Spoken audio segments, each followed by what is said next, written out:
Bharat currency note पर कितनी भाषाएं होती है? तो आपको याद रखना है 17। 17 से खतरा, जिसके पास पैसा रहता है उसको क्या होता है, खतरा होता है। समझ में आ गया? इस याद करने के लिए इसे बताया हम। तब भारतीय करेंसी नोट पर कितनी भाषा लिखी होती है? तो 17। आप चेक कर लीजिएगा अपना रुपये, मतलब रुपीज उल्टाइएगा और उस पर चेक कीजिएगा, तो 17 भाषा लिखी रहती है। समझ में आ गया? नेक्स्ट क्वेश्चन, भारतीय मुद्रा के लिए प्रतीक चिन्ह, मतलब ये आर के जैसा है रुपया जिसे हम पढ़ते, कब चुना गया था? तो आपको याद रखना है 2010 में। 2010 में भाई 10 रुपया भी अभी नहीं है। समझ में, मतलब इस प्रकार रिलेट कर सकते हैं हम। भारतीय मुद्रा के लिए प्रतीक चिन्ह मतलब इसका का डिज़ाइन किसने तैयार किया था? आपको याद रखना है डी उदय कुमार। देखिए, मतलब रुपया जिसके पास रहेगा वो तो उदय उदय ही उसका रहेगा, तो ऐसे भी याद कर सकते हैं, डी उदय कुमार। भारतीय रुपया का ISO कोड क्या है? देखिए, भारतीय रुपया का ISO कोड क्या है? तो आपको याद रखना है INR, international rupees, Indian rupees बोल सकते हैं, जो आप मतलब होगा।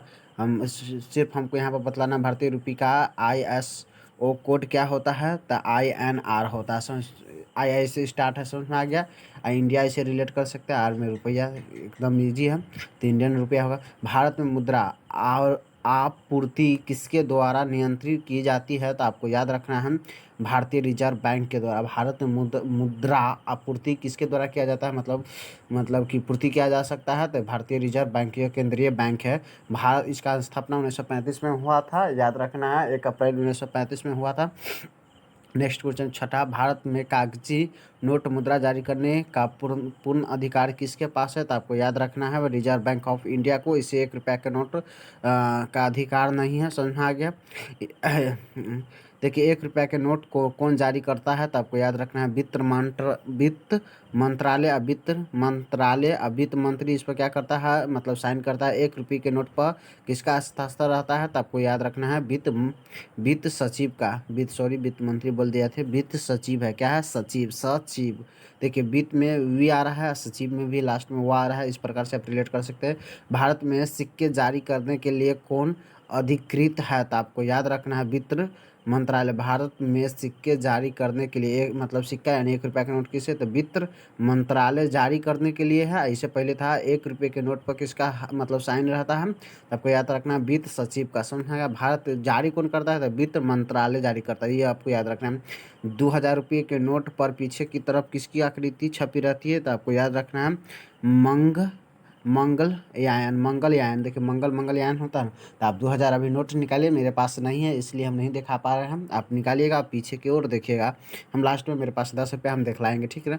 500 रुपये के नोट पर पीछे की ओर किसकी आकृति बनी है? तो आपको याद रखना है लाल किला को। 500 रुपया लाल किला, जैसे जो दिल्ली में स्थित है, तो 5 रुपये के नोट पर पीछे की ओर किसकी आकृति बनी हुई? तो लाल किला को। समझ में आ गया? 5 लाल, 5 5। देखिए, 200 रुपये के नोट पर पीछे की ओर किसकी तस्वीर छपी हुई? तो आपको याद रखना सांची के स्तूप, जो किसको समर्पित, मतलब भगवान बुद्ध के लिए, और यह मध्य प्रदेश में है। चलिए, 100 रुपये के नोट पर पीछे की तरफ किसकी आकृति छपी गई है? तो आपको याद रखना है रथी रानी की वाह। समझ में आ गया? 50 रुपये के नोट पर पीछे की तरफ छपी आकृति मतलब किसका है? तो आपको याद रखना है हम्फी के रथ। 20 रुपये के नोट पर पीछे की तरफ किसकी तस्वीर छपी हुई है? तो आपको याद रखना है एलोरा की गुफा, जो महाराष्ट्र में है। समझ में आ गया?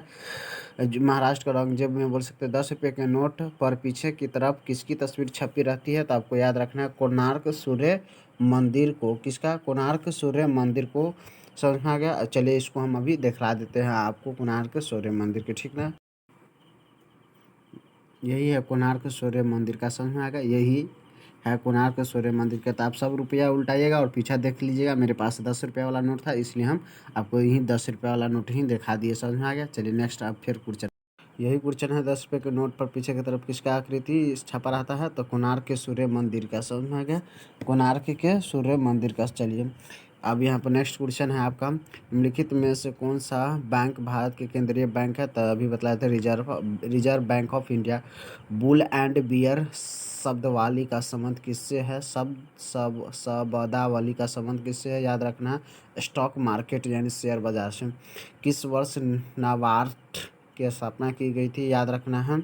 नाबार्ड की स्थापना की गई थी 1982 में। भारत में पहली बार बैंकों का राष्ट्रीयकरण कब हुआ था? तो आपको याद रखना 1969 में हुआ था। आज